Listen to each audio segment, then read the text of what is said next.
கடந்த ஆண்டும் இதே போல 2 நாட்களில் நம்ம எல்லோருக்கும் ஒவ்வொரு ஆண்டோடைய அற்புதங்கள் பற்றி பேச தேவன் கிருபை பாராட்டினார். அதுபோல இந்த ஆண்டு ஒரு வருடம் நம்மளை பாதுகாத்து இந்த ஆண்டிலும் அவருடைய ஏசப்பாவோட ஓமைகள் பற்றி பேசுறதுக்கு நம்ம ஒவ்வொருவருக்கும் கிருபை பாராட்டியிருக்கிறார்.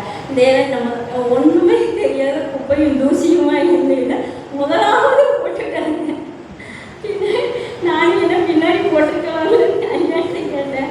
இல்லை நீங்கள் முதல் பேசி முடிச்சிடலான்னு சொல்லிட்டாங்க. அது ஒன்றுமே தெரியாத ஏசப்பா எனக்கு நீங்கள் தான் என்ன வழி நடத்தணும் அப்படின்ட்டு நேற்றுலேருந்து ஒரே படபடப்பு. அப்புறம் தேவன் வந்து நம்ம என்னையும் இதில் தேர்ந்தெடுத்திருக்கிறாரு இந்த ஆண்டும் பேசுக்கு அப்படின்றது அவருக்கும் நான் நன்றி சொல்லிக்கிறேன். சபை ஐயா குருவானர் ஐயாக்களுக்கும் நன்றி சொல்லிக்கிறேன். இன்னைக்கு நான் வந்து பேச போகிற தலைப்பு வந்து புத்தியுள்ள புத்தி இல்லாத வேலைக்காரர்கள் பற்றி பேச போகிறேன். இதில் வந்து 2 விதமான மனுஷரை பற்றி நம்ம பார்க்க போகிறோம். புத்தி உள்ள மனுஷர் ஏற்ற வேலையிலே தன் வேலைக்காரனுக்கு போதனம் கொடுத்து அவர்களை விசாரிக்கும்படி எஜமான் வைத்த உண்மையும் விவேகம் உள்ள ஊழியக்காரன். அதாவது புத்தி உள்ள ஊழியக்காரன் இப்படி தான் இருப்பான். 1 வசனத்தில் சொல்லியிருக்கு. 45ஆம் வசனத்தில் சொல்லியிருக்கு. அடுத்து எஜமான் வரும்போது அவங்க வந்து எப்படி செய்கிறவனாய் காணப்படுகிற ஊழியக்காரன் வந்து பாக்கியவான் சொல்லி. அப்போ நம்ம வந்து புத்தி உள்ள வேலைக்காரனா, அதாவது நம்ம எஜமானுடைய சித்தத்தை அறிந்து நடக்கிற வேலைக்காரரை நம்ம வந்து ஒவ்வொருவரும் நம்ம வந்து அவர் கருத்தில் நம்ம அர்ப்பணிக்கணும். அப்புறம் அந்த இப்படி புத்தி உள்ள வேலைக்காரனுக்கு வந்து அவங்களுக்கு என்ன கிடைக்குது இதனால அந்த எஜமான் வந்து தன் ஆஸ்தியில் எல்லாவற்றின் மேலேயும் அவனை விசாரிப்புக்காரனாக வைக்கிறாங்க.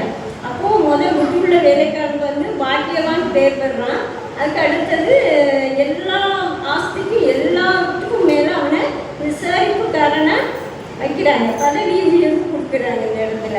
அப்புறம் இதுதான் புத்தி உள்ள வேலைக்காரன். நம்ம வந்து புத்தி உள்ள வேலைக்காரனாக தான் இருக்க எல்லாரும் ஆசைப்படணும்.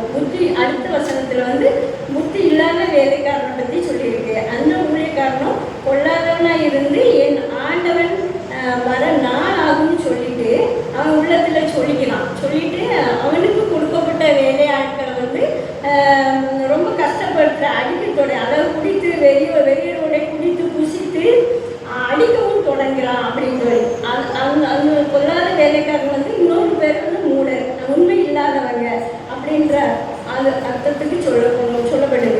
அந்த ஊழியக்காரர் வந்து நினையாத வேலையில் அவர் எஜமான் வந்துடுறார். வந்தனா அவருக்கு வந்து இதுக்கு தண்டனை, கடுமையான தண்டனை கிடைக்குது. அவர் நினையாத வேலையில் நாளிகையிலும் அவர் எஜமான் வந்து அவனை கடினமாக தண்டித்து மாயக்காரரோட அவனுக்கு பங்கை நியமிப்பார்.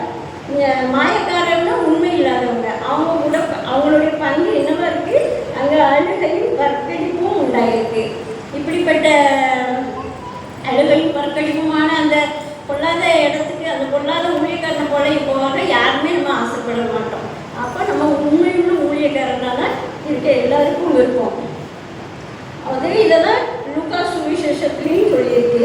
அதுலேயும் அதே காரியத்தை குறித்து தான் சொல்லியிருக்கு. அதில் எஜமானுடைய சித்தத்தை நம்ம அறிந்து நடக்கிற பிள்ளைகளாக இருக்கணும். எஜமானுடைய சித்தத்தை அறிந்தும் லூக்கா 12ஆம் அதிகாரத்தில் 47ஆம் வசனத்தில் எஜமானுடைய சித்தத்தை அறிந்தும் ஆயத்தமாய் இராமலும் அவனுடைய சித்தத்தின்படி செய்யாமலும் அந்த ஊழியக்காரன் அநேக அடிகள், அதாவது அவருடைய சித்தத்தை அறிஞ்சிருந்தும் நம்ம செய்யலைன்னா அநேக அடிகளை நம்ம பெற்றுக்கொள்வோம். இதே அவருடைய சித்தத்தை அறியாமல் நம்ம இருந்தால் கூட நம்ம சில அடிகள் தான் படுவோம்னு சொல்லியிருக்கு. அதில் நம்ம அநேக அடிகளை படுறத பொல்லாத ஊழியக்காரரை போல இல்லாமல் நம்ம புத்தி உள்ள உண்மை உள்ள, அதாவது கபடற்ற அந்த புத்தி உள்ள வேலைக்காரரை போல நம்ம தேவனுடைய ராஜ்யத்தை கட்டுகிற பிள்ளைகளாக நம்ம ஒவ்வொருவரும் நம்ம வாழ்க்கையை அர்ப்பணிப்போம். இப்படிப்பட்ட பாக்கியத்தை தேவன் நம்ம ஒவ்வொருவருக்கும் தரணும். அதுக்கு நம்ம இப்போ லெந்து நாட்களில் இருக்கணும். அவருடைய பாடல்களை பற்றி தியானிக்கிற நாட்களில் இருக்கும். நம்ம அவருக்கு பிரியமான அவருடைய ராஜ்யத்தை கட்டுற பிள்ளைலாம் நம்ம ஒவ்வொருவரும் நம்மளை அர்ப்பணிக்கணும். அதுக்கு அப்படிப்பட்ட பாக்கியத்தை நம்ம ஒவ்வொருவரும் பெற்றுக்கொள்வோம். ஜெபம் பண்ணுவோம். மகிமையில் நான் உந்தன் வீட்டில் மகிழ்ந்து வாழ்வேன் என்றீரே.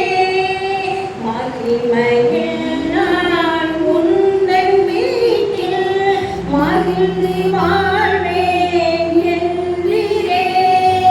உம்மையல்லாது இகத்திலும் நான் இமை பொழுதும் தனித்திலே. உம்மையல்லாது இகத்திலும் நான் இமை பொழுதும் தனித்திலே. ஈசனே உம் சேவைக்கே என்னை பூசையுடன் பீண்டேன். ஈசனே உம் சேவைக்கே என்னை பூசையுடன் ஈண்டேன். அன்புலே பாவமே நன்றோடு துடிக்கிறேன் ராஜா, சோதரிக்கிறோம்ப்பா. அன்புரே நம்மளே இந்த இரவு வேலைக்காக நமக்கு நன்றி. அன்புரே இங்கே 2 பேர் 3 பேர் நாமத்தினாலே துணிகிறோம், அவர்கள் மத்தியில் வாசம் பண்ணுவேன்னு சொல்லியிருக்கீங்க தகப்பனே. இப்போது நீங்கள் எங்கள் மத்தியில் அசைமாடி பண்ணிட்டு திரும்பிக்காய் நன்றி அப்பா. அன்புரே இப்போது தகப்பனே ஆலயத்துக்கு ஒவ்வொரு பிள்ளைகளும் உங்களுடைய பெருமையின் தரம் இருக்கட்டும் ராஜா. அன்புரே இல்லாதவைகள் இருப்பது போல் அழைக்கிற தேவனப்பா. அன்புரே உங்களை நோக்கி கூப்பிடுகிற பிள்ளைகளை நாங்கள் ஒவ்வொரு நாளும் உங்களுடைய சித்தத்தை அறிந்து உங்களுடைய மகிமையான வீட்டிலே நாங்கள் வாழத்தக்கதாக இந்த பாக்கியத்தை பெற்றுக்கொள்ள அன்புரே எங்கள் ஒவ்வொருவரையும் நீ தேர்ந்தெடுத்துக்கிறீ தகப்பனே. அதுக்கிட்ட பாக்கியத்தை எங்கள் ஒவ்வொருவருக்கும் தந்திருக்கீங்க. நன்றி தகப்பனே. அன்புரே உங்களுடைய சித்தத்தை அறிந்து எஜமானின் சித்தத்தை அறிந்து நடக்கிற ஒரு நல்ல வேலைக்காரர்களாக எங்கள் ஒவ்வொருவரையும் மாற்றுங்கப்பா. அன்புரே போதும் தகப்பனே. அப்பா நீங்கள் எங்களுக்காக அடிக்கப்பட்டு நொறுக்கப்பட்டு நல்வாரி சிறுவையிலே ரத்தம் செஞ்சுனீங்கப்பா. அன்புரே அதை நாங்கள் தியானிக்க வண்ணமாக அன்புரே நாங்கள் அதை தியானித்து விட்டுவிடாதபடி தகப்பனே. அன்புரே ஒவ்வொரு நாளும் நாங்கள் உமக்குள்ளாக நாங்கள் வளர்ந்து பெற உதவி செய்யுங்கப்பா. தேவனை உங்களால் கூடாத காரியம் ஒன்றுமே இல்லைப்பா. அன்புரே இப்படியாய் நாங்கள் அனுதினமும் உங்களுடைய சித்தத்தை அறிந்து உங்களுடைய வாஞ்சை உங்களுடைய விருப்பத்தை நிறைவேற்றுகிற பிள்ளைகளாய் நடக்க உதவி செய்யுங்க. ஒவ்வொரு நாளும் நாங்கள் உங்கள் சித்தத்தை அர்ப்பணிக்கிறோமாப்பா. அன்புரே உங்களுடைய இரக்கத்தின் தரம் எங்களோடு கூட இருக்கட்டும் ராஜா. அன்புரே இந்த தகப்பனே நாங்கள் உண்மையிலே பெருக்கவும் நீங்கள் எங்களை பெருக்கவும் நாங்கள் சிறுகவும் உதவி செய்யுங்க. மீதியான இரவு வேளையில் எங்களோடு கூட இருந்து எங்களை பாதுகாத்துக்கொள்ளுங்க பா. இன்னும் தப்பனே நீங்கள் எங்களோடு கூட இருந்து எங்களை வழி நடத்துங்க. அன்புரே மீதியான பொழுதை நீர் பொறுப்பெடுத்துக்கொள்ளுங்க, வழி நடத்துங்க. நீ இப்போ இயேசுவின் மூலம் ஜெபம் கேட்கிறேன் நல்ல பிதாவே.